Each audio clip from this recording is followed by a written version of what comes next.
I first started the bodywork on this car 3 years ago without a clue of what I was doing. Now, after countless mistakes and applying filler only to sand most of it away, these doors are the final piece of the puzzle.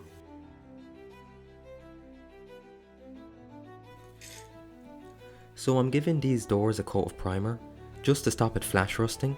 Here in Ireland you never know when it could spontaneously decide to start raining.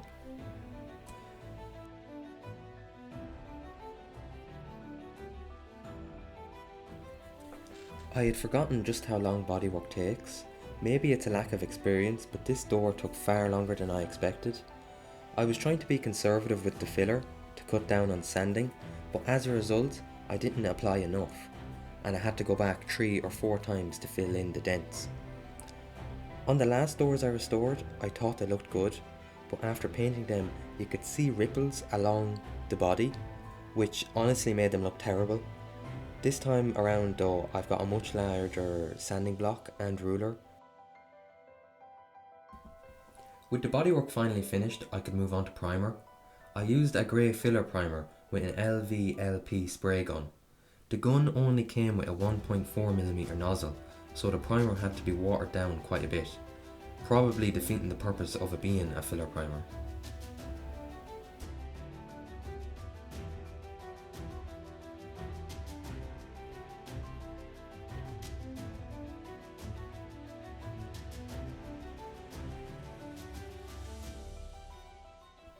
So I ended up giving all the doors 3 coats of primer just to make sure all the little defects and sanding marks were fully filled up.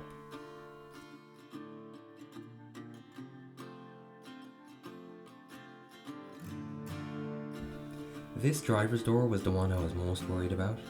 If there's waviness in it, it's very visible when fitted to the car because of its angle and the way light hits it.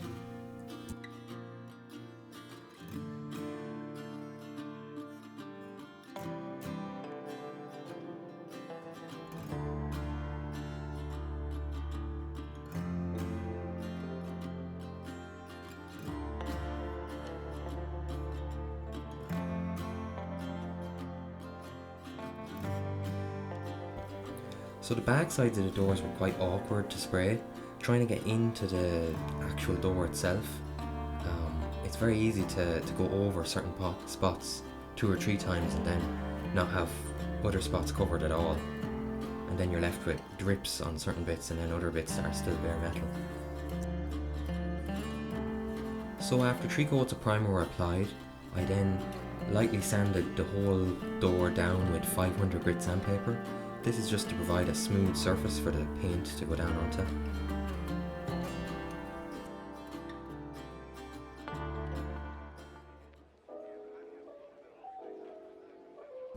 This was the make or break moment. The first layer of top coat put on. It was very satisfying seeing the colour go onto the grey panel. It was also quite nerve-wracking because any dirt that lands on it from this point on until it's dry is completely outside of my control and there's nothing I can really do to fix it.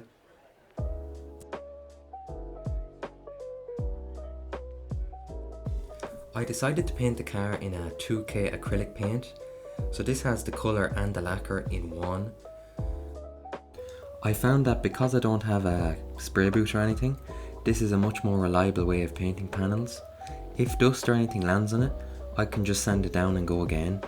Unlike with a colour coat and then a clear coat, if dust lands in the colour coat and I lay clear over it, there's no way of removing the dust particles.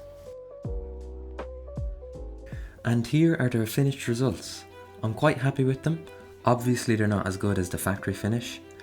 Some dust particles did land on them, but for the most part that can be polished out. The main thing I was concerned with was fixing the waviness issue I had with the previous doors. For the most part, I was successful. You can see in the reflection the panel is quite flat. And I finally feel like I've gotten the hang of spraying. Thank you for watching and join me next time where I rebuild all the mechanical components and fit all the trim pieces.